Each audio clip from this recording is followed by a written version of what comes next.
eu já tenho dito isso aqui, vocês já sabem, não tenho falado muito.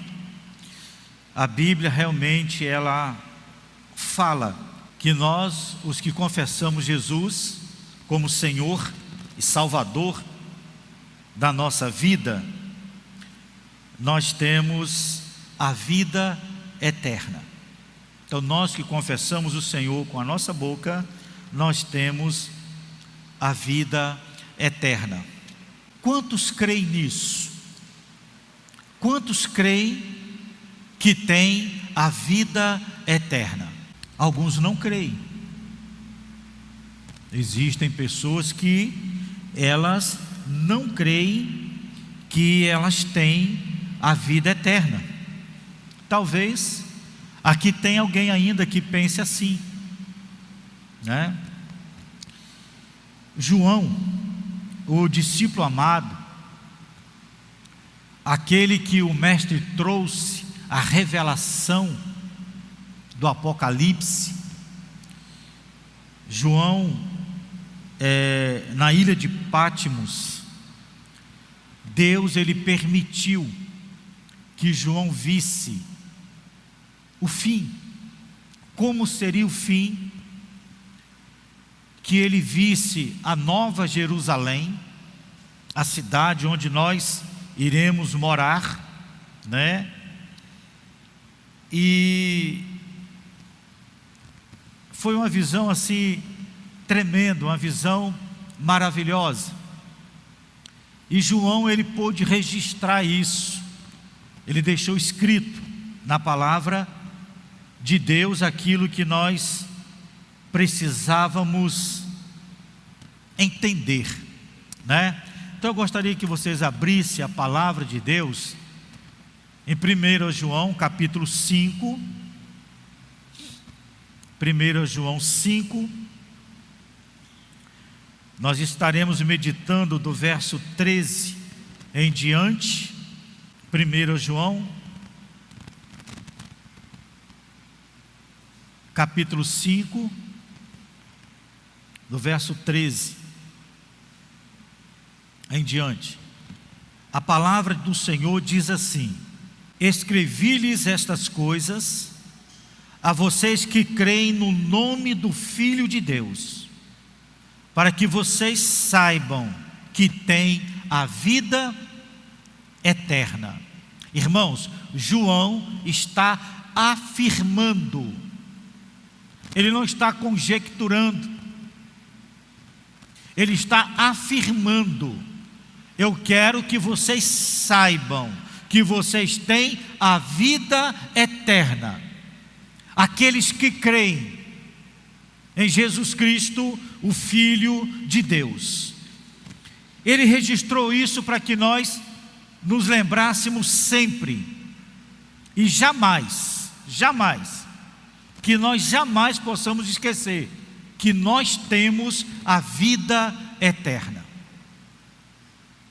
Ficou registrado aqui na Bíblia, na palavra de Deus. O verso 14 e 15 diz assim: esta é a confiança que temos ao nos aproximarmos de Deus. Se pedimos alguma coisa de acordo com a vontade de Deus, Ele nos ouvirá.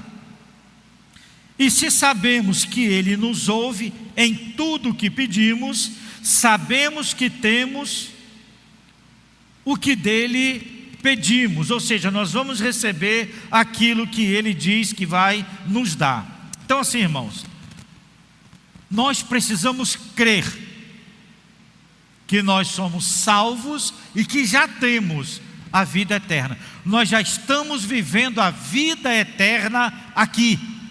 Nós já estamos vivendo a eternidade aqui. Como eu tenho dito, nós estamos estagiando aqui para ir vivermos lá, para ir morarmos lá na glória. Você pode pedir, orar, que Deus vai te ouvir com certeza. Se você tem a certeza que você é salvo, se você tem certeza, e a Bíblia está dizendo que você pode ter essa certeza, que você vai viver a vida eterna, você pode pedir ao Pai o que você quiser, que Ele vai te dar. Gente, os nossos filhos, eles nos conhecem, e eles sabem como pedir as coisas para nós. Nós também conhecemos o nosso Pai, e nós sabemos como pedir as coisas para Ele. Ora, se nós temos intimidade com o nosso Pai terreno, nós sabemos qual é o dia do pagamento dele.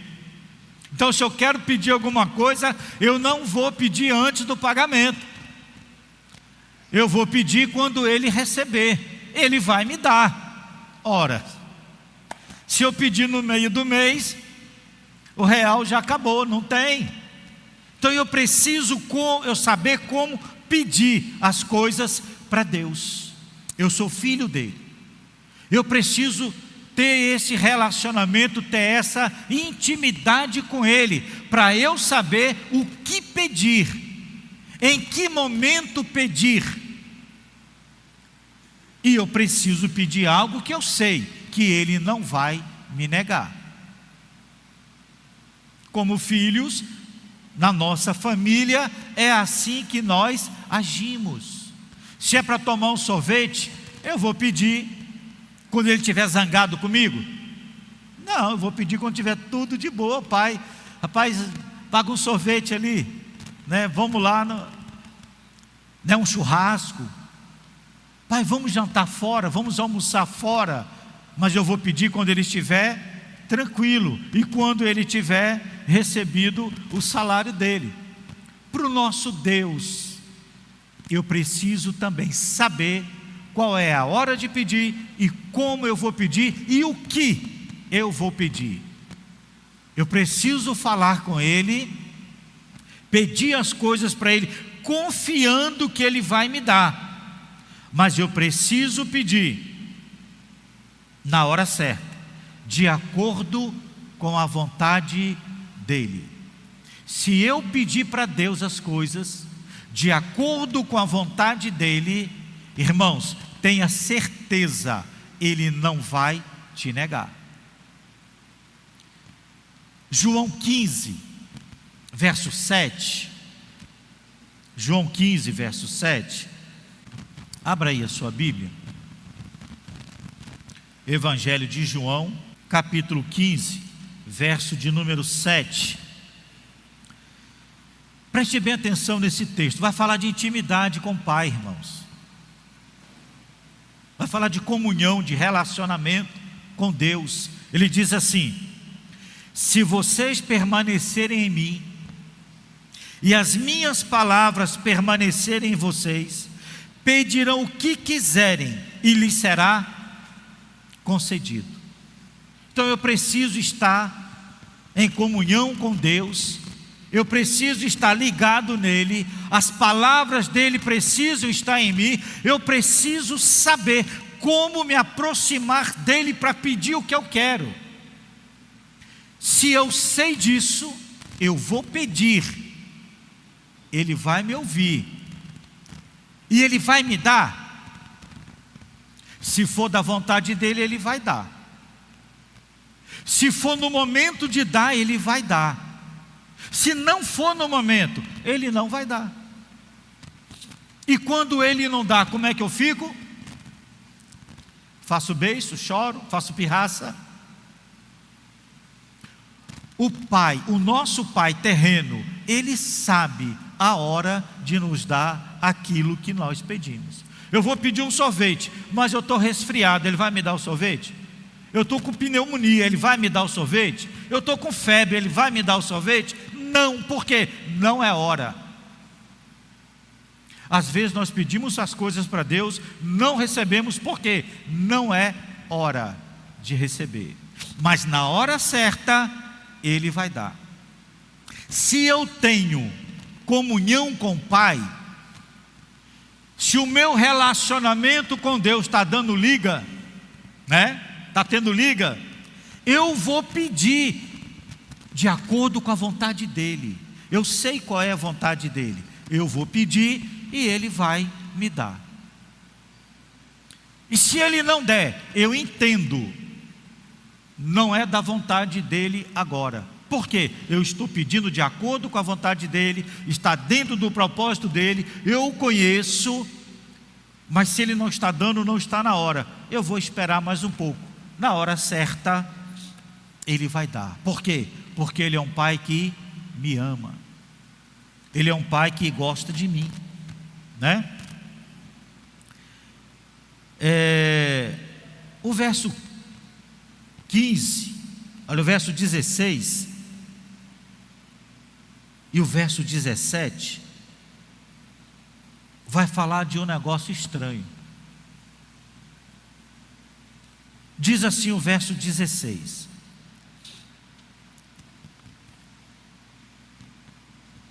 se alguém vir, é o 14 e 15, né, irmão? É 14 e 15, olha. É o 14 e o 15, diz assim: esta é a confiança que temos ao nos aproximarmos de Deus. Se pedimos alguma coisa de acordo com a vontade de Deus, Ele nos ouvirá. E se sabemos que Ele nos ouve em tudo o que lhe pedimos, sabemos que temos o que dele pedimos. Pronto. Verso 16: se alguém vir seu irmão cometer pecado que não leva à morte, ore, e Deus dará vida ao que pecou. Refiro-me àqueles cujo pecado não leva à morte. Há pecado que leva à morte. Não estou dizendo que se deva orar por este. Toda injustiça é pecado, mas há pecado que não leva à morte. Bom, aqui nós temos um problema, né? João vai estar falando que há pecado para a morte e há pecado que não é para a morte. E agora? Que pecado é esse? Qual é o pecado que leva à morte e qual é o pecado que não leva à morte? Aí a gente precisa entender o contexto que João escreveu, saber o que estava acontecendo na época, né? Então essa carta ela foi escrita também contra os ensinos dos gnósticos. Eles não criam na encarnação, então eles não criam que Jesus veio e ele viveu como homem nessa terra, porque eles criam que o corpo é algo muito ruim, é algo terrível, nós precisamos matar o corpo, porque o corpo não presta, o corpo é a prisão da alma e do espírito, então esse corpo precisa ser destruído para que o espírito volte para Deus, a alma volte para Deus. Então este é o pensamento daquelas pessoas daquela época, tá? Mas ele vai dizer, olha, se vocês continuarem pecando, João vai bater contra o pensamento deles, e ele vai dizer, se vocês continuarem pecando, se vocês morrerem desse jeito, vocês vão para o inferno. Então, por essas pessoas que estão vivendo neste pecado, nós devemos investir tempo em oração. Então, vamos orar para essas pessoas que estão vivendo na vaidade dos seus pensamentos. Vamos interceder por essas pessoas que estão pecando, se prostituindo, adulterando, bebendo, usando drogas. Vamos orar para essas pessoas, para que elas se convertam, para que elas saiam dessa condição, para que elas possam viver, para que o Senhor Jesus a resgate, para que elas possam ter vida.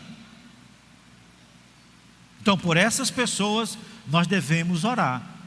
Por um assassino, para que ele se converta, para um pedófilo, para que ele se converta. Então, sabe, para um drogado que está nessa condição, aquele que está no vício do álcool, sabe, do jogo.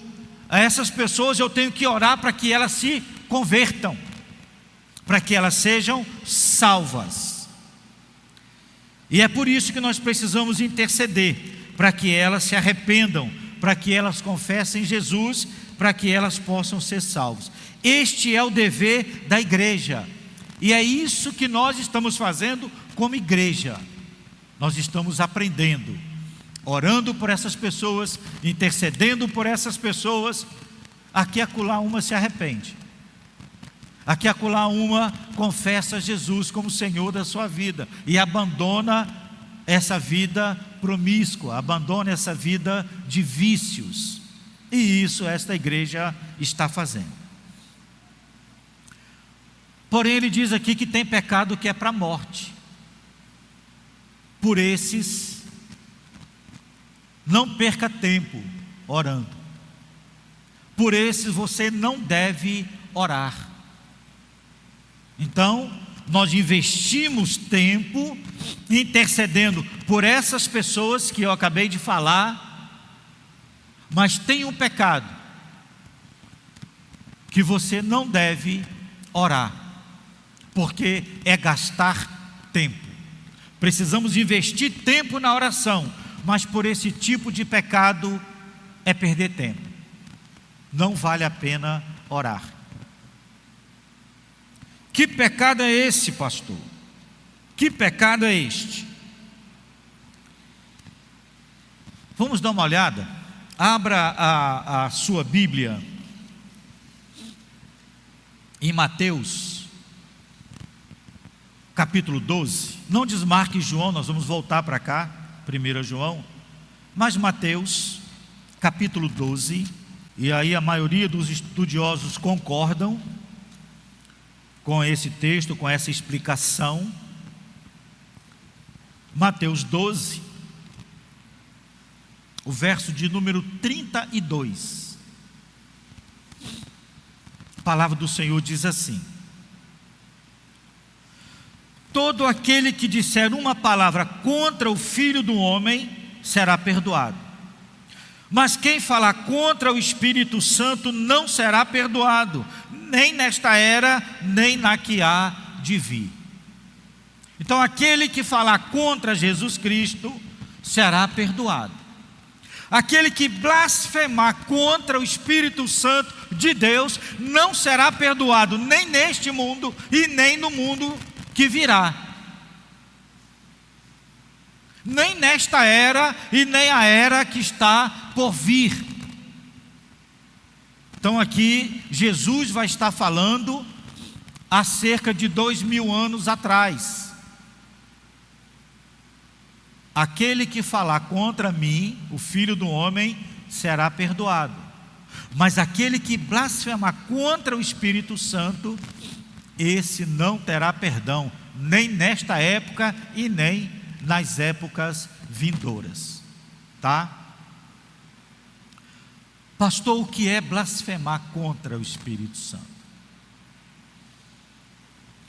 Ainda aqui, em Mateus capítulo 12, acontece um caso, que é esse caso que eu quero citar para vocês, para deixar bem claro para os irmãos o que é blasfêmia contra o Espírito Santo. Então vamos lá, verso 22 ao verso 24, diz assim: depois disso, levaram-lhe um endemoninhado, que era cego e mudo, e Jesus o curou, de modo que ele pôde falar e ver. Todo o povo ficou atônito e disse: não será este o filho de Davi? Mas quando os fariseus ouviram isso, disseram: é somente por Belzebu, o príncipe dos demônios, que ele expulsa demônios. Preste bem atenção. Jesus liberta um homem possesso, uma possessão demoníaca que afetava a parte física deste homem, porque ele não podia falar nem ouvir. Por quê? Porque o demônio estava nele, e ele sofria disso. Era um mal que afligia esse homem fisicamente, não só espiritualmente, mas também fisicamente. Jesus liberta este homem, cura este homem. E aí você sabe o que acontece? Os crentes da época, os crentes daquela época, os fariseus, pessoas que conhecem a palavra de Deus, estudiosos da palavra de Deus, eles vão dizer: é pelo príncipe dos demônios que ele expulsa os demônios.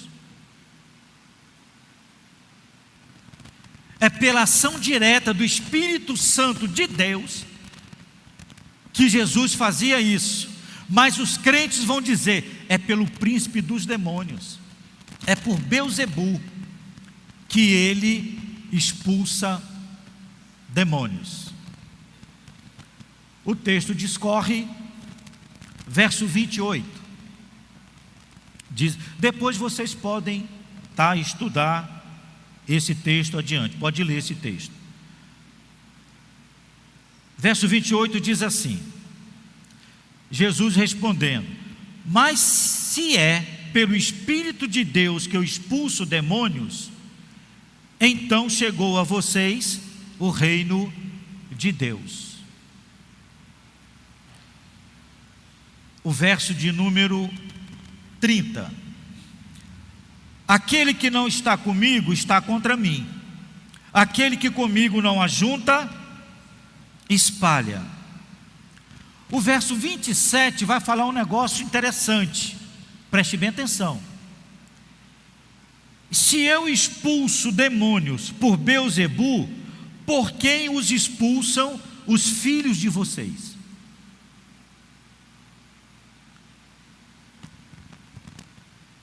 Irmãos, aqueles homens conheciam a palavra de Deus. Os filhos deles eram estudiosos da palavra de Deus, porque a criança bem pequenininha já começava a ser inculcada a palavra de Deus na mente delas. Então os filhos dos fariseus, pela palavra de Deus, eles expulsavam demônios. E Jesus pergunta para eles: se eu expulso pelo príncipe dos demônios, pelo poder de quem os filhos de vocês expulsam? Eles serão juízes sobre vocês, eles irão julgar vocês lá na frente, porque eles estavam fazendo o certo. O que é blasfemar contra o Espírito Santo de Deus? É atribuir aos demônios aquilo que o Espírito Santo faz, que foi justamente o que aconteceu aqui. Então, pelo poder de Deus, Jesus expulsa o demônio, mas os fariseus dizem: é nada, aí não é pelo poder do Espírito, ele está expulsando o demônio pelo poder do demônio. Então é atribuir ao Espírito Santo aqui, é atribuir ao demônio aquilo que o Espírito Santo faz. Então você ora e põe a mão sobre uma pessoa, ora por ela, ela fica curada. Aí o crente, preste atenção, é o crente, ele vai dizer: é nada, ele está fazendo isso aí, não é pelo Espírito Santo nada, isso é poder do demônio, isso é o diabo que está fazendo isso, não é ele não. Esse crente blasfemou contra o Espírito Santo. Só blasfema contra o Espírito Santo aquele que tem conhecimento. Só blasfema contra o Espírito Santo aquele que conhece a Bíblia, aquele que já viu a manifestação do Espírito Santo de Deus. Não tem como o ímpio blasfemar, porque ele não conhece a palavra de Deus. Então somente nós, crente, é que blasfemamos contra o Espírito Santo de Deus. E é por isso que não tem perdão, porque essa pessoa conhece as Escrituras, ela sabe que o Espírito Santo tem poder para fazer isso, mas ela vai dizer às vezes por inveja: às vezes por inveja. Ela fala, é pelo Espírito Santo nada, isso é bem pelo diabo que está fazendo essa cura bem aí. Não adianta orar por essa pessoa mais. Não adianta orar para esse crente se arrepender. Você está perdendo tempo. Por essa pessoa, não ore. Ela já está condenada agora e vai para o inferno. Não tem jeito. É igual fazendo aqui, né, abrindo uma aspas aqui, é a mesma coisa que aconteceu com Lúcifer e com os demônios. Já estão condenados. Esta pessoa já está condenada. Não adianta orar para Satanás se converter e pedir perdão. Não adianta. O martelo foi batido. Não adianta orar para essa pessoa que blasfemou contra o Espírito Santo ser curada. Não adianta. O martelo está batido neste mundo e aquele que virá. Então é muito sério isso. Então João está falando, há pecado que não é para a morte. Você pode orar, a pessoa se arrepende, confessa e Jesus perdoa. Porque ele está dizendo, se confessar o seu pecado, João está falando isso, 1 João capítulo 1 verso 9, se confessar os vossos pecados, ele é fiel e justo, para perdoar os seus pecados e te purificar de toda injustiça. Perfeito. Você pecou, se arrepende, confessa, ele perdoa. Mas esse pecado da blasfêmia contra o Espírito Santo, pode falar o que quiser depois. Pode falar o que quiser. Não há perdão. Não adianta interceder, orar, fazer jejum, fazer novena, centena, trezena. Pode fazer o que quiser. Está condenado e vai para o inferno. Esse é o pecado para a morte que João está falando. Então precisamos ter muito cuidado com aquilo que nós falamos como crente. Muito cuidado. A palavra de Deus, ela se cumpre. Ela se cumpre. Então não pense que o ímpio blasfemou contra o Espírito Santo, vai para o inferno. Ele não tem conhecimento da palavra de Deus. Nós como crentes, nós temos estudado a Bíblia, nós temos aprendido. Então nós não somos mais ignorantes com relação à palavra de Deus. Tá? Então muito cuidado com isso. Quem eram os fariseus? Pessoas que conheciam a Bíblia, pessoas que tinham experiências com o Senhor. Os filhos deles expulsavam demônios também. Você tem a vida eterna, você precisa saber disso. Por isso, irmãos, por essas pessoas, não desperdice o tempo de vocês orando. Se você viu um crente, que alguém na igreja orou por essa pessoa, ela foi curada, e o crente disse depois, não foi nada, aquilo é obra do diabo, aquilo foi o diabo que fez. Meu irmão, nem ore por essa pessoa, largue ela de mão, é ela e Deus. A sua oração será em vão. Não ore. Eu não oro. É a mesma coisa que pedir para você orar, sabe, pelo diabo, para ele pedir perdão, para ele se converter. Não ore, não precisa, né? A pessoa jogou a oportunidade dela fora. Verso 18 diz assim: sabemos que todo aquele que é nascido de Deus. Verso 18, o texto é esse: sabemos que todo aquele que é nascido de Deus não está no pecado. Aquele que nasceu de Deus o protege, e o maligno não o atinge.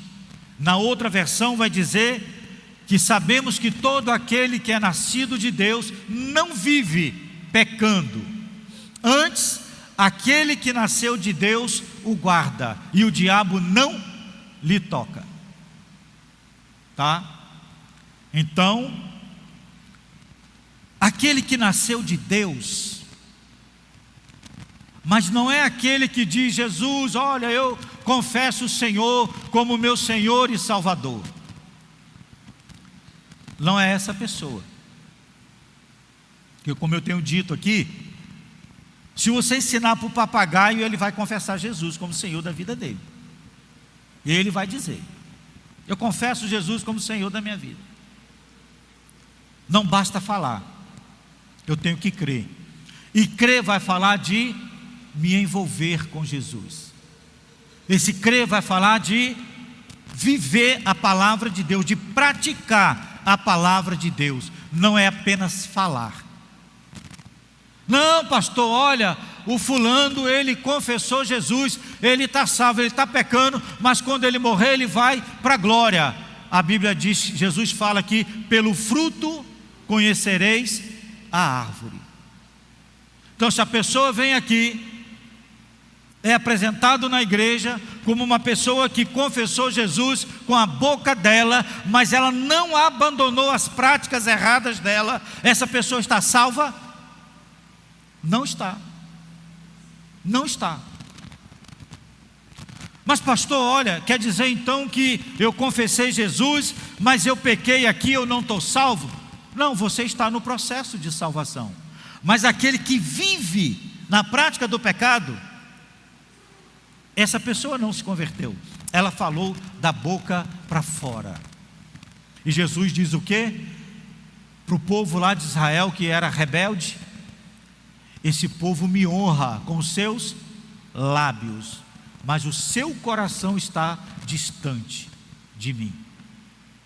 Então essas pessoas que confessam Jesus, mas permanecem no pecado, meu irmão, não estão salvos. Precisam se arrepender e precisam confessar Jesus como Senhor da vida deles e viver os mandamentos e praticar aquilo que a Bíblia diz.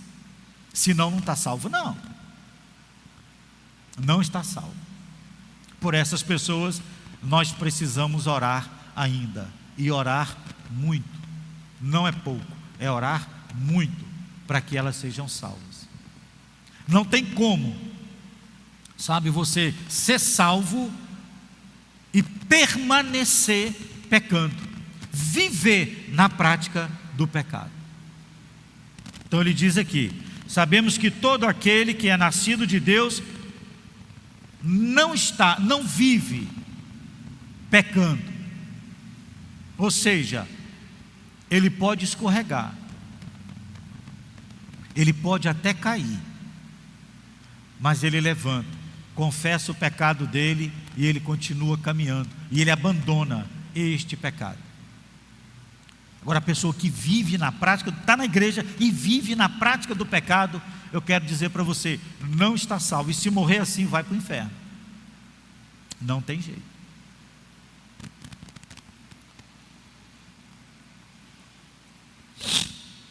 Porque Jesus o guarda. É aquele que confessa e abandona, Jesus o guarda, o livra do diabo. Nesse o diabo não toca. Você que aceitou Jesus, você que confessou Jesus como Senhor da sua vida, você que está praticando a palavra de Deus, você que está se esforçando para abandonar o pecado, saiba, o diabo não tem poder para tocar na sua vida. Ele não vai tocar na sua vida. Por quê? Porque aquele que nasceu de Deus te guarda, e esse é Jesus Cristo de Nazaré. Ele protege você, ele guarda você, ele livra você do toque do diabo. Por quê? Porque você tem se esforçado, você entrou nesse processo de santificação, de separação do pecado, e você está caminhando nessa direção. Você tem buscado isso para a sua vida. Em você o diabo não toca, mas naquele que permanece vivendo, fazendo tudo aquilo que fazia de errado, saiba, você está nas mãos do diabo ainda. Se você não se arrepender e morrer assim, vai para o inferno dessa maneira. Verso 19: sabemos que somos de Deus e que o mundo todo está sob o poder do maligno. Irmãos, o Senhor é verdadeiro, o Senhor não mente, a palavra dele não mente. Jesus fala que o príncipe deste mundo é o diabo. E João, ele vem falando aqui: sabemos que somos de Deus, e que o mundo todo está no poder do maligno, está no poder do diabo. Se João fala do verdadeiro, é porque o falso existe. Deus é o Deus verdadeiro. Jesus é o Deus que nós servimos. E ele fala em João 14,6: eu sou o caminho, a verdade e a vida. Não há outro meio de chegar a Deus se não for por mim. Jesus falando. Então não tem outro Deus, irmão. Não tem outro santo.